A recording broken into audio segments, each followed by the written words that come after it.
दोस्तों आपको भी पता होगा कि इंडियन मोबाइल्स अभी मार्केट में नहीं रहे और आप उन्हें कह सकते हैं कि इंडियन मोबाइल्स फेल हो गए। तो आज इस वीडियो में मैं आपको बताऊंगा कि क्यों इंडियन मोबाइल्स फेल हो गए, वो मार्केट में नहीं रहे, उन्होंने क्या क्या गलतियां की जो उनको नहीं करनी चाहिए थी। तो बने रहिए इस वीडियो के साथ। मैं हूं अमन, चलिए आगे बढ़ते हैं।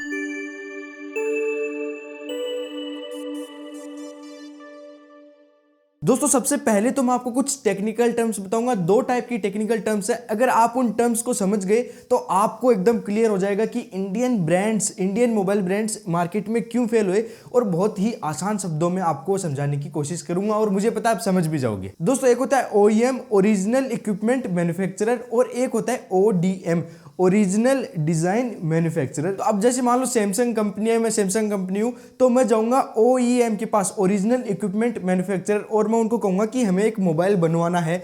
तो वो बोलेंगे कि क्या आपके पास डिज़ाइन है? तो मैं सैमसंग हूँ और मैं बोलूँगा कि हाँ मेरे पास डिज़ाइन है, सब कुछ डाटा है, सब कुछ मैप है, आपको बस केवल बनाना है और अपना इक्विपमेंट उसमें ऐड करना है। बाकी डिज़ाइन मेरे पास है, कैसे बनाना है वो सब कुछ मेरे पास है। तो वो ओईएम सैमसंग को एक मोबाइल बनाकर दे देगा। अब दूसरी तरफ आते हैं ओडीएम, उसके पास जाते हैं अपनी इंडियन ब्रांड्स माइक्रोमैक्स, लावा, कार्बन, और उन्हें बोलते हैं कि भैया हमको एक मोबाइल बना के दे दो जिसमें 4 GB रैम और 64 GB इंटरनल स्टोरेज हो, बस काम खत्म। बस बाद में वो कंपनी उनको एक मोबाइल बना के दे देगी 464 का, और वो इंडियन ब्रांड्स माइक्रोमैक्स, लावा अपना लोगो बेचकर मार्केट में उतार देंगे। बस इतना सिंपल सा काम रहता है, इनको कुछ झंझट नहीं करना पड़ता।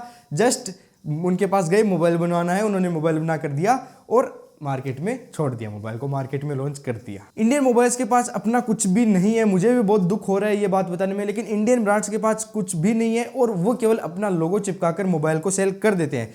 हम भी बिल्कुल चाइनीज फोन नहीं खरीदना चाहते। मैं बिल्कुल नहीं चाहता कि मैं चाइनीज फोन खरीदूं, आप भी नहीं चाहते कि आप चाइनीज फोन खरीदो, लेकिन उससे कोई उसके अच्छा ही नहीं तो कुछ बराबर का तो इंडियन मोबाइल हो। अगर चाइनीज मोबाइल जैसा आ रहा है वैसा एक इंडियन मोबाइल है तो हम जरूर इंडियन मोबाइल ही खरीदेंगे। कोई भी ऐसा नहीं है जो जाकर चाइनीज मोबाइल खरीदेगा, लेकिन चाइनीज मोबाइल ही बेहतर आ रहे हैं, वो कम पैसों में ज्यादा अच्छे मोबाइल दे रहे हैं। तो भाई इंडियन मोबाइल्स क्यों खरीदे हमको पैसे भी तो प्यारे हैं। अब आप टाटा का एग्जांपल ले लीजिए। टाटा जो कार बनाती है कंपनी, आपने भी जरूर नाम सुना होगा उस कंपनी का, बहुत ही पुरानी कंपनी, इंडिया कंपनी है। तो उस टाटा के ऊपर एक बार ऐसी नौबत आ गई थी कि वो बंद होने वाली थी, लेकिन बाद में उन्होंने अपनी खुद रिसर्च की, खुद R&D की, रिसर्च एंड डेवलपमेंट की, बहुत अच्छी अच्छी गाड़ी लगाई, खूब मेहनत करी और उन्होंने बहुत अच्छी अच्छी गाड़ियां मार्केट में उतारी, किसी से भी कॉपी नहीं की। तो आप आज देख लीजिए टाटा की कितनी सेल्स हो रही हैं, कितनी इंक्रीज हो रही है सेल्स टाटा की, और कितना प्रॉफिट कमा रही है। और हमको भी एक अच्छा Indian brand, Indian car brand भी मिल गया।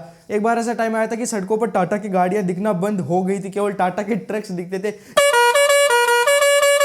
उन्होंने जो दूसरी कंट्रीज की कंपनी थी उनके कंपैरिजन की, उनके टक्कर की गाड़ियां निकाली और आज उनको फायदा मिल रहा है, और हम भी टाटा की गाड़ियां खूब पसंद कर रहे हैं। अब आप एक मोबाइल ब्रांड का एग्जांपल लीजिए, सैमसंग और एप्पल का एग्जांपल ले लीजिए। वो भगे रहते हैं R&D के ऊपर, R&D मतलब रिसर्च एंड डेवलपमेंट के ऊपर। वो कितना पैसा खर्च करते हैं रिसर्च एंड डेवलपमेंट के ऊपर, सबसे ज़्यादा पैसा वो खर्च करते हैं रिसर्च एंड डेवलपमेंट के ऊपर, ताकि उनका मोबाइल और इन्हेंस हो और डेवलप हो, जो उसको यूज़ कर रहा है, जो खरीद रहा है, उसको कम पैसों में ज़्यादा बेनिफिट मिले और उसको मोबाइल पसंद आए।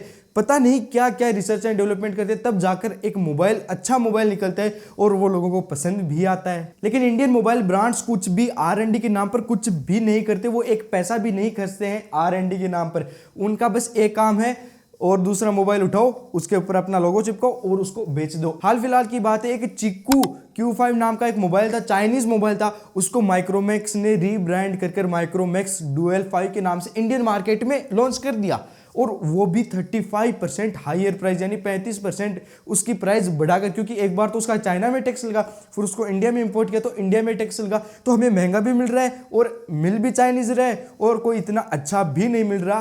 तो फेल तो होना ही था, आज नहीं तो कल वो मोबाइल फेल होना ही था। और माइक्रोमैक्स क्या, मैक्सिमम इंडियन ब्रांड्स, और मैक्सिमम क्या कहें, सब ही, ऑलमोस्ट सारे ही इंडियन ब्रांड्स ऐसा करते हैं। कोई दूसरा मोबाइल उठाते हैं, उसके ऊपर अपना लोगो चिपकाते हैं और उसको महंगे दामों पर इंडिया में लॉन्च कर देते हैं। इंडियन मोबाइल सारे दिन केवल एक ही डिंडोरा पीटते रहते हैं कि हम इंडियन हैं, बाकी कुछ भी नहीं करते। वो माइक्रोमैक्स जो कंपनी है उसको थोड़ी सीख लग गई है, थोड़ी भनक लग गई है कि अब हमको भी रिसर्च एंड डेवलपमेंट करनी पड़ेगी अगर हमको इंडियन मोबाइल मार्केट में रहना है। तो वो थोड़ा इंप्रूवमेंट कर रहे हैं, देखते हैं आगे चलकर क्या होता है। अगर आगे चलकर कोई भी इंडियन ब्रांड एक अच्छा टक्कर का मोबाइल लेकर आते हैं जो बाहर दूसरी कंपनी के मोबाइल के टक्कर का हो, उससे अच्छा हो, और उससे अच्छा नहीं तो उससे कम से कम टक्कर का हो, तो हम भी छाती ठोक कर उनका मोबाइल खरीदेंगे और हम भी कहेंगे कि भैया कि इंडियन ब्रांड है। लेकिन वो मोबाइल किसी काम का ही नहीं हो तो हम क्या करेंगे भाई उस मोबाइल का, आप ही बताइए। और दोस्तों आपको क्या लगता है कि इंडियन मोबाइल्स क्यों फेल हुई, ये भी मुझे कमेंट सेक्शन में लिखकर जरूर बताइएगा। अगर वीडियो पसंद आया तो वीडियो को लाइक करना, अपने चैनल को सब्सक्राइब करना। मिलते हैं ऐसी एक और वीडियो के साथ, तब तक के लिए जय हिंद, जय भारत।